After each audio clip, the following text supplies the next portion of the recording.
여러분, 올 우리 2022년 교회 표가 무엇입니까? 우리 한번 다 같이 한번 읽어보겠습니다. 시작. 주의 톱으로 간을 쓰는 공동체. 자, 한 번만 더 읽겠습니다. 저기 공동체에 여러분의 목장 이름을 넣으십시오. 시작. 주의 톱으로 간을 쓰는, 예, 한 번 더 합니다. 여러분의 이름을 맨 마지막에 넣으십시오. 시작. 주의 톱으로 간을 쓰는 사람. 예, 꼭 그렇게 되시길 바랍니다. 톱이라는 단어는 성경에 보니까 은택이라고 합니다. 나중에 설교 중간에 한번 더 설명하겠습니다. 그래서 제가 히브리어로 저렇게 했습니다. 처음 바른 커피 시작할 때 이름을 지을 때 내가 토브라고, 토브 카페라고 이렇게 하라고 하니까 이 귀한 걸 모르다 보니까 하는데 얼마나 좋은지 모르겠습니다. 그제도 가면 토브 카페가 실제로 있어요. 우리 주변에 저게 일광에 가도 토브 카페가 있습니다. 가면 다 그게 집사님들이 운영하고 있는 건데, 여러분 올 한 해 이 말씀을 여러분들 기도하시고 하나님의 은택, 은혜의 관, 하나님의 정말 좋은 관을 쓰시는 저와 여러분 다 되시길 바랍니다. 지난 송구영신 예배 때 말씀을 드렸습니다. 자신을 도와야 된다. 나를 도와야 된다. 나를. 내가 나를 돕지 않으면 누가 나를 돕겠느냐라는 것이죠. 그 말씀을 송구영신 예배 드렸습니다. 기억나십니까? 우리 자신을, 여러분을 도우십시오. 여러분을 도우십시오. 어떤 아이가 아버지한테, 아버지 내 안에 악마 같은 늑대가 있고 내 안에 정말 순한 양이 있는데 늘 싸웁니다. 그 양이 좀 이겼으면 좋겠는데 늑대가 늘 이겨요. 어떻게 하면 양이 이기겠습니까? 아버지한테 물으니까 아버지가 네 안에는 양에게 먹이를 많이 주라 이렇게 말합니다. 너는 그동안 네 안에 늑대에게 먹이를 많이 주니까 늑대가 이긴다는 것이죠.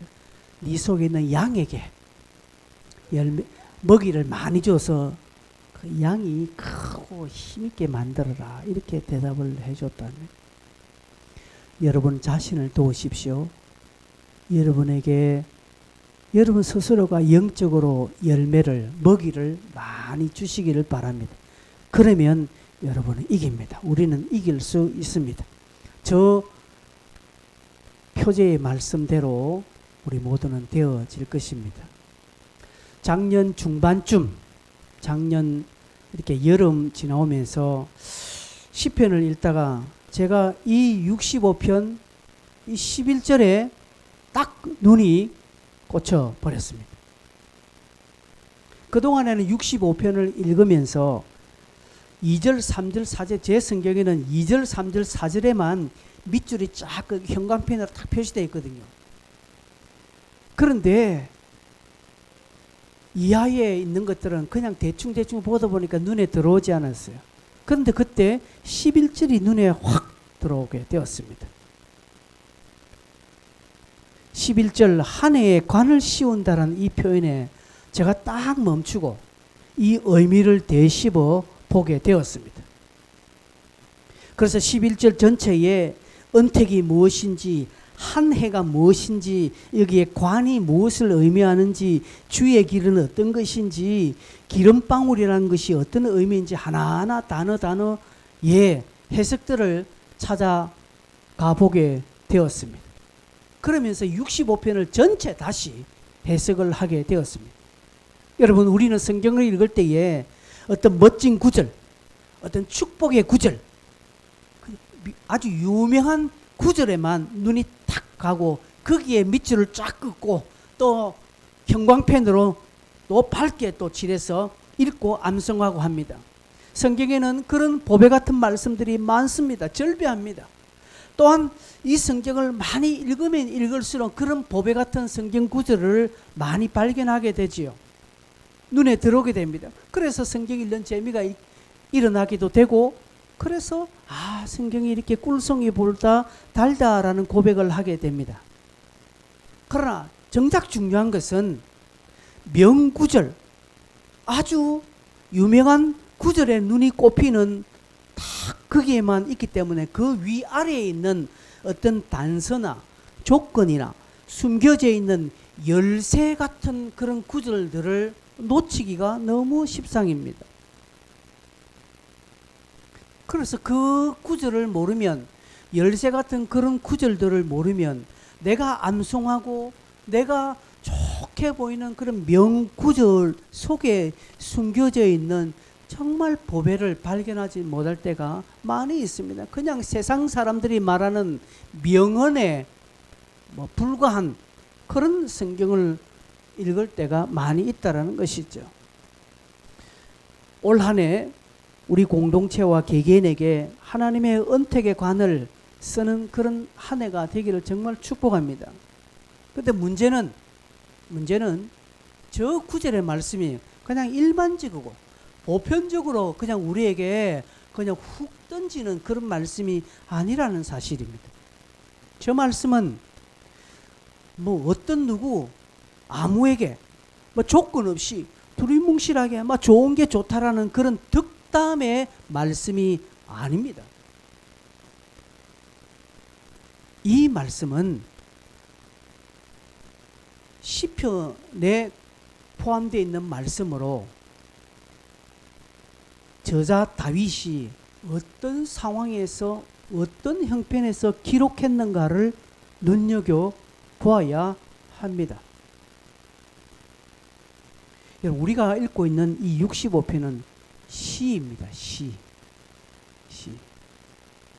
그리고 시를 만든 계기가 있다는 것이죠.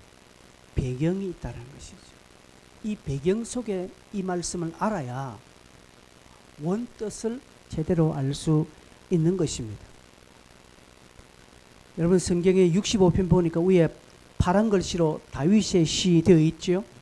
인도자를 따라 부르는 노래라고 합니다. 분명히 다윗이 이 시를 기록했다라고 고백하고 있습니다. 그럼 언제요? 1절에 보니까 하나님이여 찬송이 시온에서 주를 기다리오며 사람이 서원을 주께 이행하리다 라고 말하고 있습니다.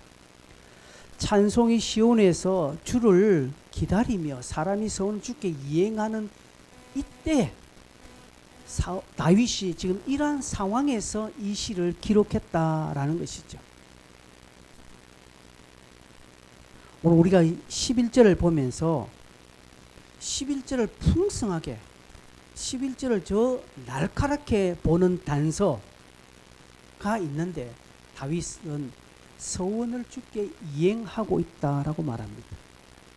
다윗이 진짜 하고 싶은 말은 11절이 아니라 1절에서 4절까지의 말씀입니다.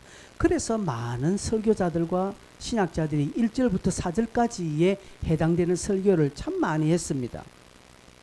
그러나 11절은요, 우리가 암송하고 한 해 붙들어야 할 저 11절의 말씀은 1절에서 4절에 해당되는 자들에게 주시는 약속의 메시지라는 사실입니다.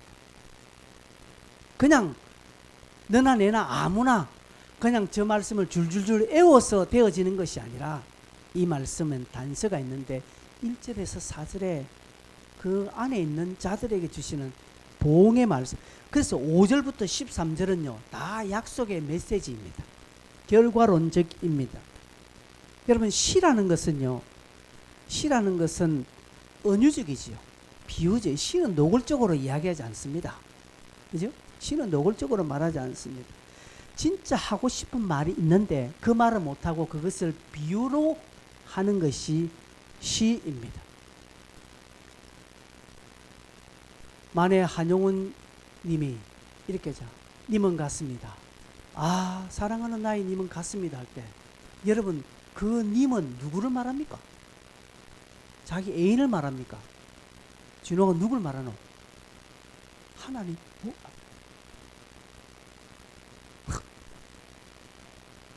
만에 한용운 님의 침묵은 모르나? 그 일제시대 때 했잖아. 님은 갔으면 그 님은 조국을 의미합니다. 내 사랑하는 이 조국이 일제의 강점에 들어가 버렸다는 것이죠. 그래서 님이 갔다라고 그렇게 이야기하면 아, 우리 조국이 식민지가 되었습니다. 그렇게 시를 못 써요. 그죠? 시는 은유. 여러분 홍남파가 작곡한 봉선하는 노래 있죠. 제목 가사가 어찌 됩니까? 울 밑에선 봉선하야 내 모양이 처량하다 됐습니다. 여기에 봉선하는 누굴 무엇을 말합니까? 조국을 말하는 것이죠.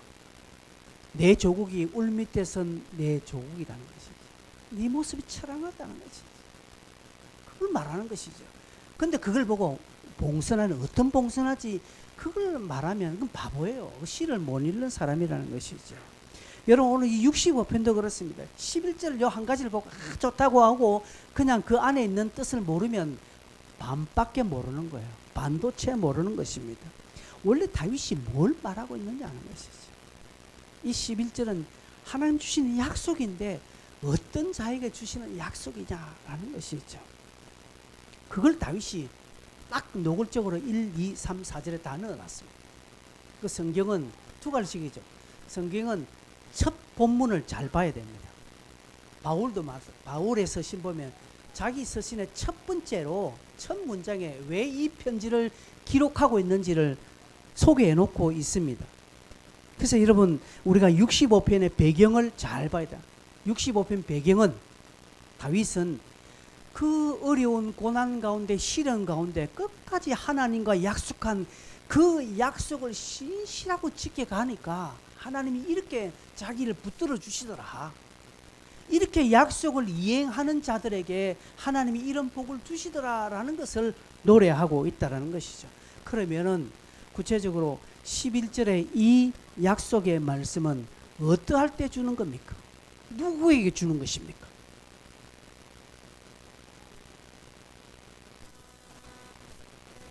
(11절의) 말씀은 이 은혜의 간은 누구에게 주신다는 겁니까? 어떨 때 이 은혜의 간을 쓰게 된다라는 말씀입니까? 첫째로 1절에 보니까 서원을 이행하는 자입니다. 서원을 이행하는 자입니다. 서원을 이행할 때입니다. 시기가 나옵니다. 서원을 이행할 때입니다. 또 서원을 이행하는 자입니다. 다윗은 자기 자신이 서원을 주께 이행하였다라고 말합니다. 조건부 약속이지요. 이제 여러분 서원이라는 것이 조건부잖아요. 서원이 무엇입니까? 여러분 아시는 대로 서원은 약속이라는 것입니다. 조건부 약속입니다. 약속은 반드시 지켜야 하죠. 약속은 지켜야 하는 것입니다. 어떤 사람이 이야기합니다. 약속은 어겨야 재미다 라고 이야기하는데 그거는 아니죠. 약속은 반드시 지킨다라는 그런 의미가 있습니다. 서원은 뭡니까? 서원은 조건부 약속입니다. 하나님이 이렇게 해주시면 내가 이렇게 하겠다는 것이죠. 하나님 내가 이렇게 하니까 하나님 이래 해주십시오. 두 가지의 조건을 거는 것이죠. 그래서 그 서원을 갚지 않으면 약속을 깨는 것과 마찬가지입니다. 이 서원이라는 단어에 이 히브리 속에 담겨져 있는 그 당시는 이것입니다. 여러분 우리가 은행에 돈을 빌렸습니다. 은행에서 돈을 빌리는데 갚지 않으면 어떻게 됩니까? 갚지 않으면 어떻게 됩니까? 법적인 제재가 오지요. 강제성이 띄어지죠. 그렇죠? 그래서 물건이 차압되든지 집이 경매로 넘어가게 됩니다. 강제적인 힘이 공권력이 동원되는 것입니다. 우리가 하나님 앞에 약속했잖아요. 하나님 내가 이렇게 하겠습니다. 약속하기도 하고 하나님 내게 이렇게 해주시면 내가 이렇게 하겠습니다. 이렇게 약속을 합니다. 다 조건적으로 약속합니다. 그 약속을 담보로 하나님은 우리에게 생명을 주게 해주셨고 지금까지 안전하게 거하게 해주셨고 또 우리의 건강을 지켜주셨고 또 삶의 다양한 혜택들을 하나님이 우리에게 주셨습니다. 그래서 그것을 누렸는데 내가 정작 하나님과 약속한 것을 지키지 않았다는 것이죠. 까먹었다는 것이죠. 내가 뭘 약속했는지 모르는 것입니다. 까먹었다는 것이죠. 그런 거로 하나님께서 영적으로 육적으로 내게 차압을 하는 것입니다. 하나님의 나라의 법의 강제성이 내게 띄어져 오는 것입니다. 그래서 누구는 건강을 잃게 되는 것입니다. 그래서 누구는 예기치 못한 물질의 손해를 종종 보게 되는 것입니다. 그래서 어떤 사람은 예기치 못한 상황과 형편을 만나게 되고 고난을 만나게 되는 것입니다. 자꾸 여러분 오해는 하지 마십시오. 모든 것이 다 그런 건 아닙니다. 그러나 어떤 이에게는 하나님께서 그 약속을 지키지 아니하신 거로 그에게 하나님이 하늘나라의 법이 그에게 강제로 집행되는 경우가 있다라는 것이죠. 그런 사람이 있습니다. 우리 사회 가운데, 실제로 우리 주변에는.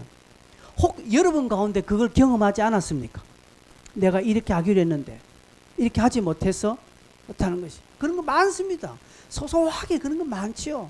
어떤 분은 11조를 땡가먹는데 꼭 그 금액만큼 다르게 손해보는 거. 옛날에 우리 타키철 씨가 그런 간증했죠.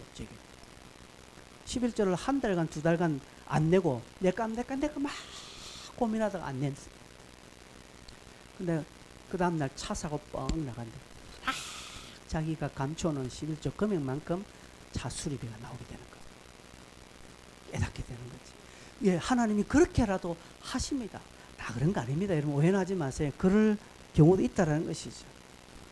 다윗은 철저하게 서원을 갚을 것을 그는 그 이 시편에 많이 강조하고 있습니다. 서원에 관한 여러분 성경 구절 많습니다. 곳곳에 서원의 이야기가 있습니다. 참고로 시편 15편 4절 제일 유명한 말씀이 있죠. 15편 15절에 이렇게 말합니다. 서원은 그의 마음에 서원한 것은 해로울지라도 변하지 말라는, 서원이 내게 불리하더라도 그것을 변개치 하지 말라는 것이죠. 내가 해놓고 나니까 서원이 내게 불리하네. 그래서 입 닦지 말라는 것이죠. 갚아라는 것이죠. 서원을 행하라는 것이죠. 전도서 5장 6절에는 이렇게 말합니다. 전도자는 네 입으로 네 육체가 범죄하게 하지 말라. 천사 앞에서 네가 서원한 것이 실수라고 말하지 말라. 이 말이 실수. 아이고 하나님 내가 서원 잘못했습니다. 그런 말을 하지 말라는 것이죠. 그래서 네가 한 것 손해가 되더라도 감당해라는 거예요. 근데 감당하면 손해 절대 안 돼요. 하나님이 당장은 손해 나는 것처럼 하지만 은혜로우신 하나님, 모든 것을 합력하여 선을 이루시는 하나님은 딱 제대로 원상복귀시켜 주시는 것이, 그런 거 우리가 믿는 거예요. 그런 걸 체험하는 것을 믿음의 일성이라고 이야기하는 건데, 그렇게 체험하는 것이죠. 여러분 하나님 앞에 약속한 것 있으시죠? 하나님 앞에 약속한 것 많으시죠? 까먹어서 그렇지. 그거 이행하십시오. 이행하시면 하나님이 관을 씌워주십니다. 두 번째로 은퇴교 관은 누구에게 세워지고 어느 때 세워집니까? 여러분 2절에 보시면 기도를 들으시는 주여 모든 육체가 주께 나오리다 라고 말합니다. 기도할 때입니다. 기도하는 자에게 은택의 관을 씌워주십니다. 두말하지 않겠습니다. 기도는 뭐 저보다 여러분이 잘 아니까 더 이상 길게 설명하지 않겠습니다. 여러분이 체험하시는 길밖에 없습니다. 기도는. 기도하면 그만큼 앞서 나가게 되어 있습니다. 기도하는 사람 따라가지 못합니다. 기도하면 그만큼 앞서게 되어 있고 기도하면 그만큼 성장하게 되어 있습니다. 그래서 기도는 한 만큼 이익입니다. 그죠? 뭐 기도 안 하면 손해다 이 표현을 제가 하지 않습니다. 여러분 기도는 딱 한 만큼 앞서가게 되고 성장하게 되어 있고 딱 그만큼 이익 보는 것입니다. 기도 안 하면 그 자리죠. 태보죠. 여러분 이것은 여러분 체험하셔야 됩니다. 더 이상 기도에 관해서 말씀 안 하겠습니다. 세 번째로 은퇴관은 누가 씁니까? 어떨 때 씁니까? 세 번째, 다 같이 한번 읽어볼까요? 시작. 제 용서함을 받고 주께 가까이 나오는 자, 나올 때입니다. 제 용서함을 받고 주께 가까이 나오는 자입니다. 나올 때입니다. 이건 제가 좀 설명하겠습니다. 제 용서함을 받고 주께 가까이 나오는 자. 여러분 우리가 하나님 앞에 가까이 나아감의 근거는 우리에게 있습니까? 하나님에게 있습니까? 하나님에게 있습니다. 하나님의 그 의가 근거가 되어서 오늘 우리는 예배하고 하나님 앞에 기도할 수 있지. 나의 의, 나의 열심, 내 조건에 의해서 내가 하나님 앞에 마땅히 예배할 대상자가 되어지고 기도할 대상자가 되느냐? 아니라는 것이죠. 우리에게 있지 않습니다. 우리 가운데 오늘 이 자리 성 가운데 누가 떳떳하여서 하나님 앞에 자랑스럽게 예배할 수 있으며 기도할 수 있으며 내 조건이 충족되어서 오늘 나는 당연히 예배하는 자로 마땅히 선다라는 사람 누가 있습니까? 그렇지 않습니다. 우리는 다 하나님 앞에 부끄럽습니다. 우리의 의로 우리의 열심으로 내 조건을 하나님 앞에 예배할 자 아무도 없습니다. 여러분 뭐 목사나 장로나 집사나 우리 모든 다 그게 마땅해서 목사가 되고 마땅해서 장로가 되고 마땅해서 집사가 된 사람이 누구 있습니까? 다 그렇죠. 여러분 우리 집사님도 아까 11가지 저렇게 했지만 안 지키잖아요. 나는 안 지킬 줄 알아요. 여러분 제대로 안 할 줄 알아요. 그럼에도 불구하고 하는 것이죠. 왜? 우리의 함의 근거는 하나님에게 있기 때문에 그렇습니다. 그러나 여러분이 저 약속을 지키셔야 됩니다. 그래야 관을 씁니다. 안 지키니까 내게 관이 없는 거예요. 솔직하게.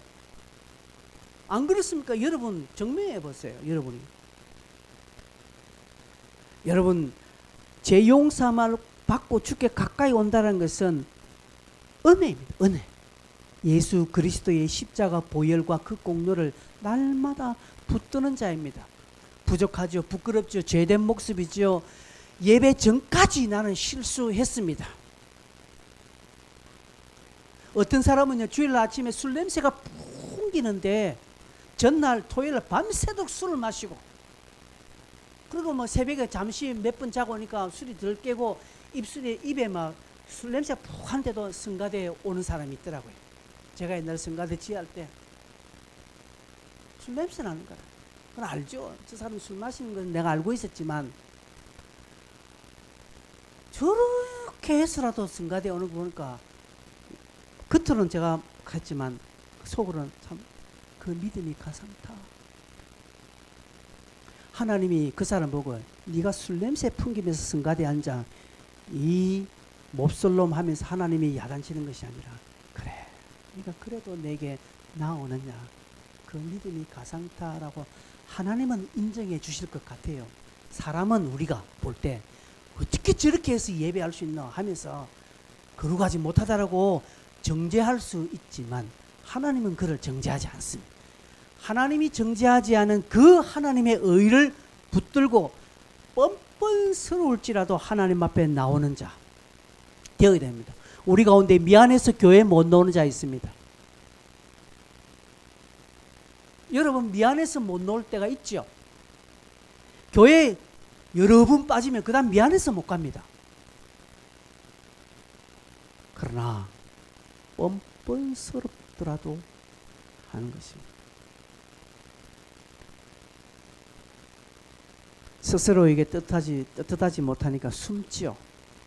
아담이 나무 뒤에 숨어버렸습니다. 떳떳하지 못하니까.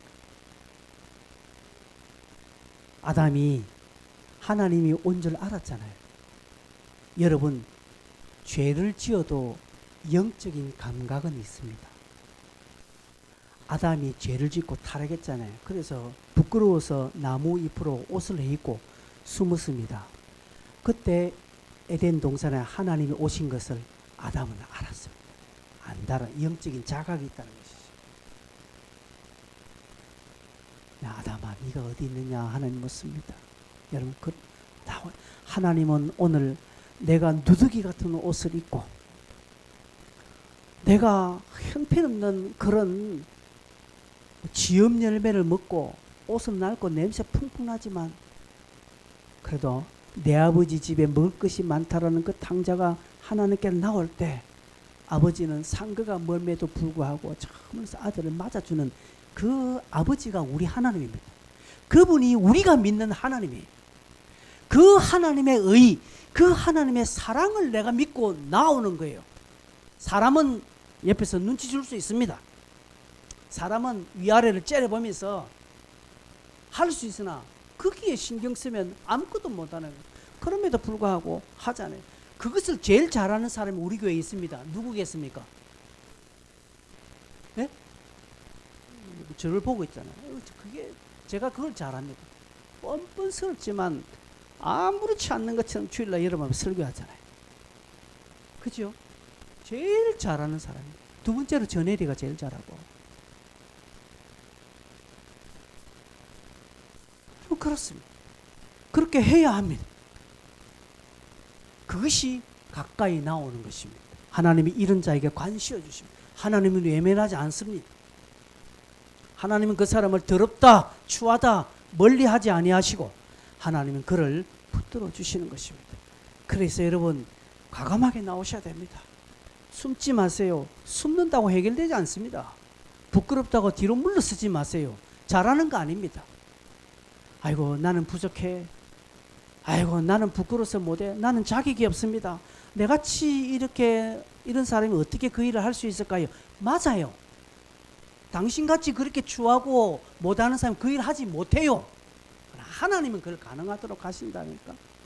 그 하나님을 이런 자도 쓰시는 그 하나님이 위대하게, 그 하나님이 토부 되시기 때문에, 그 하나님이 선하시기 때문에 나는 나오는 거예요.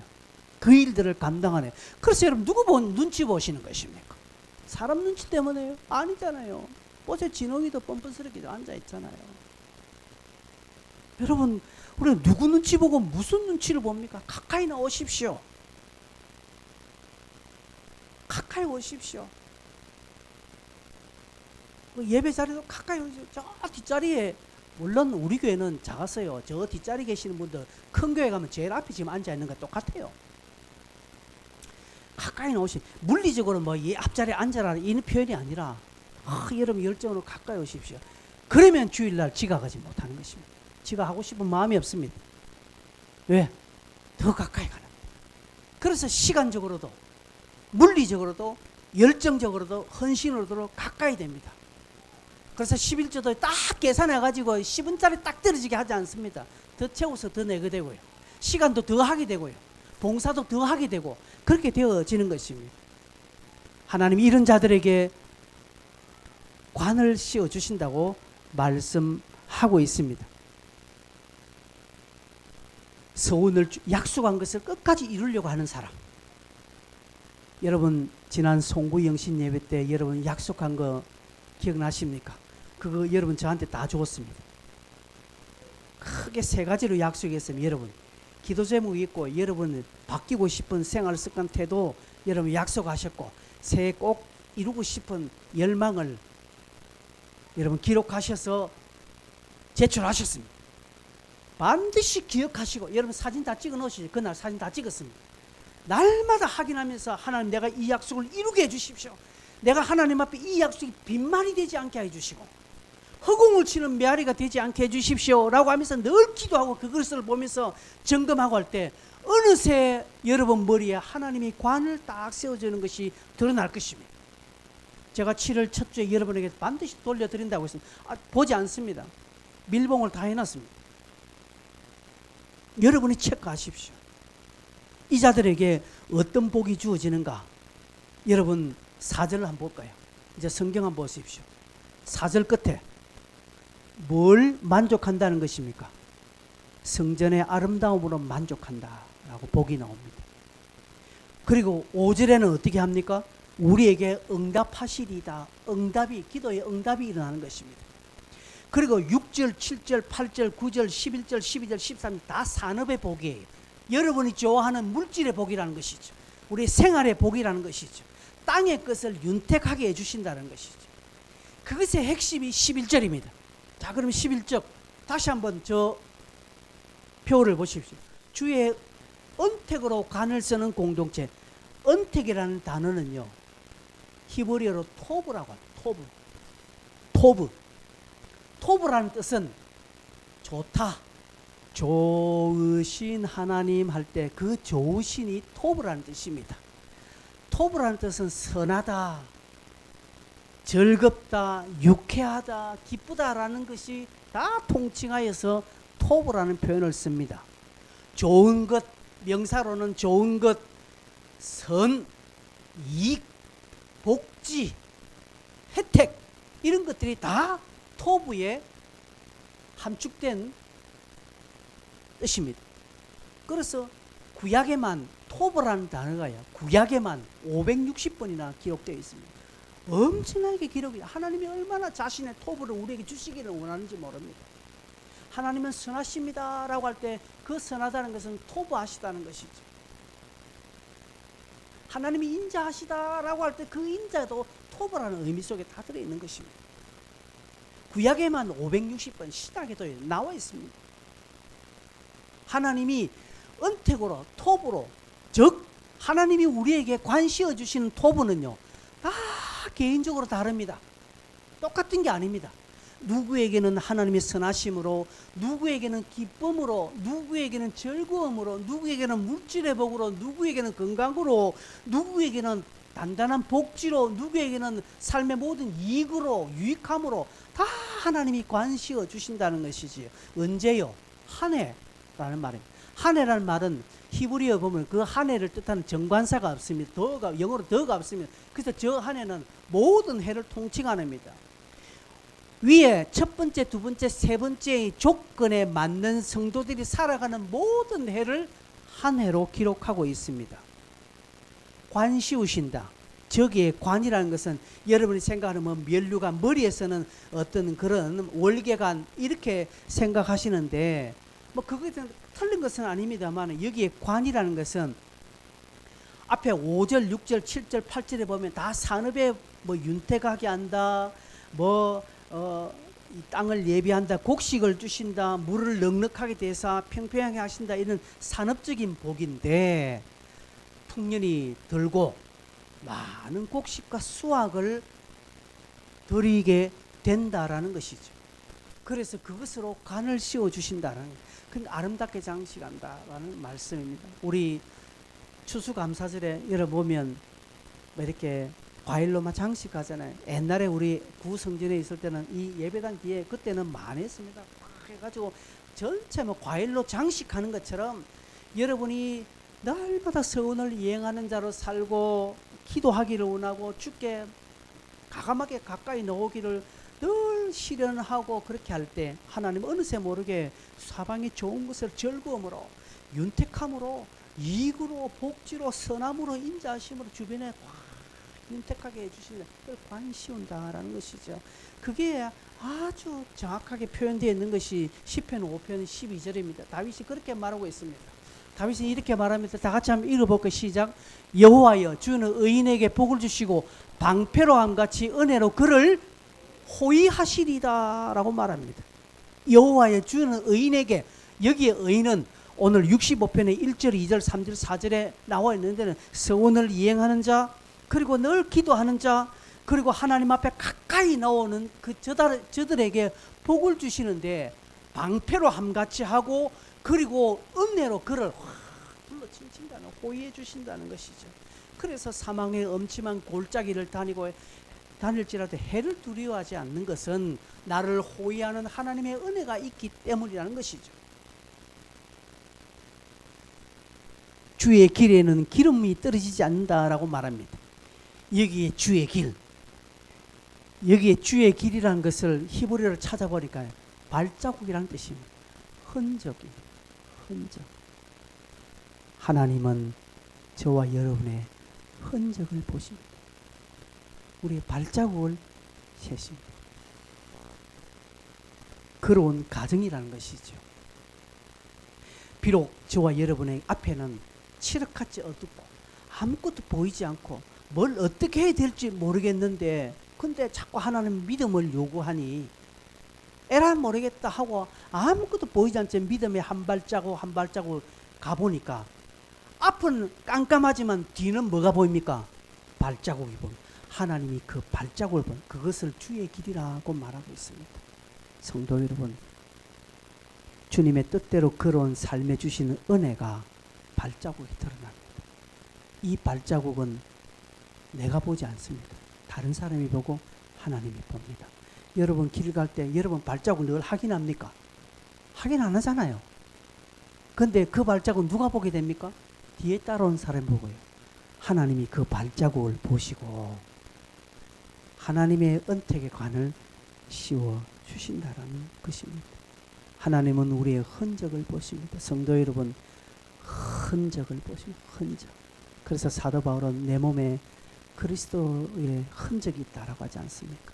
또한 그의 간 길이 흔적이 되는 것입니다. 남은 것은 우리의 삶의 발자국. 여러분 그 발자국을 많이 만들어 놓으셔야 됩니다. 그래서 여러분의 뒤를 따라 신앙생활하는 사람들이 여러분의 발자국을 보고 십자가로 갈 수 있도록 하셔야 됩니다.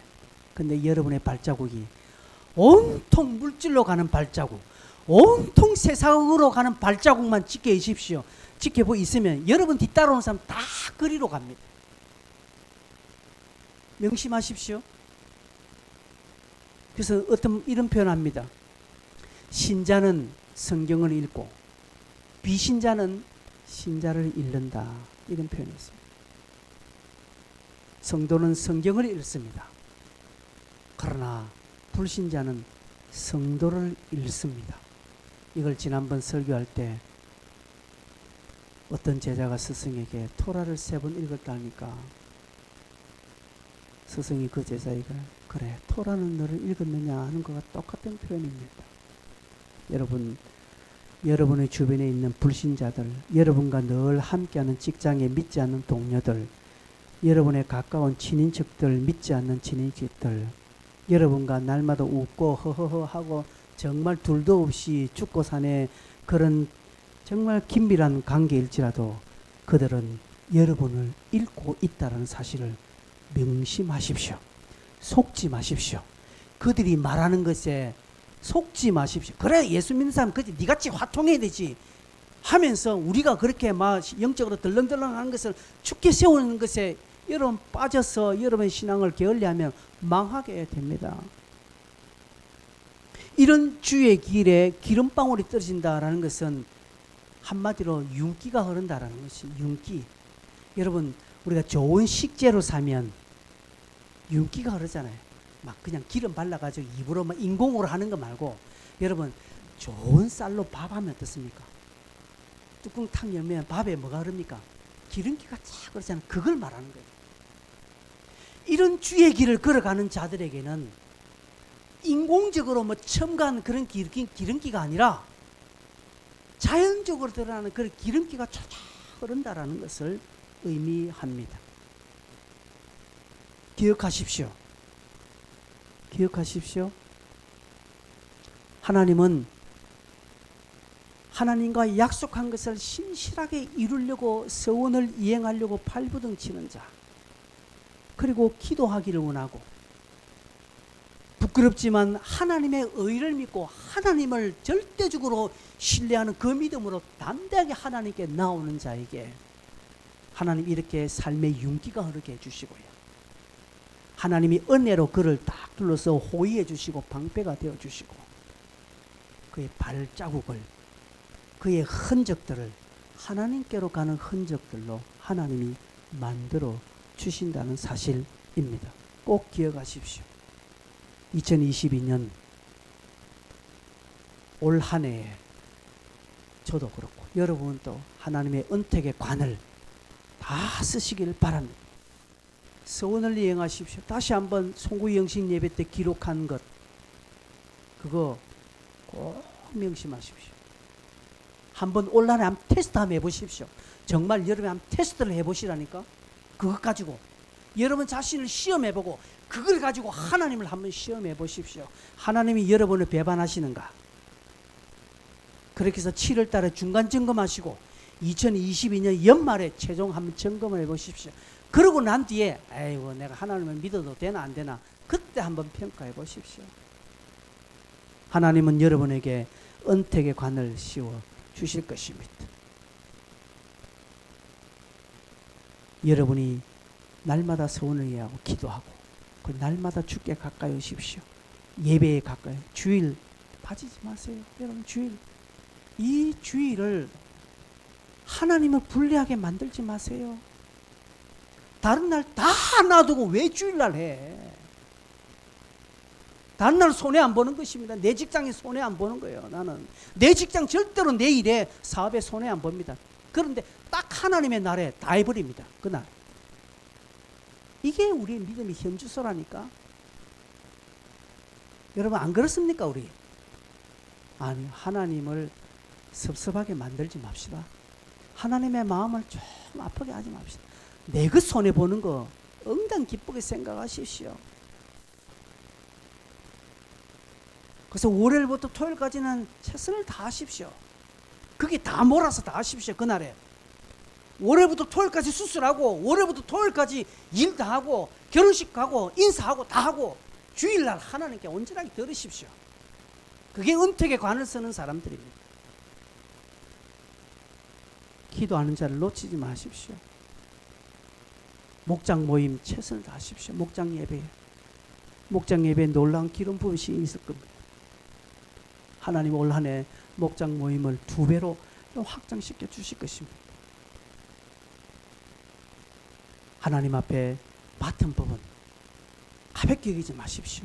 가볍게 최선을 다해서 저도 그렇고 여러분 우리 공동체에 하나님의 이 토부의 관을 멋지게 쓰는 올 한 해 다 되시기를 바랍니다.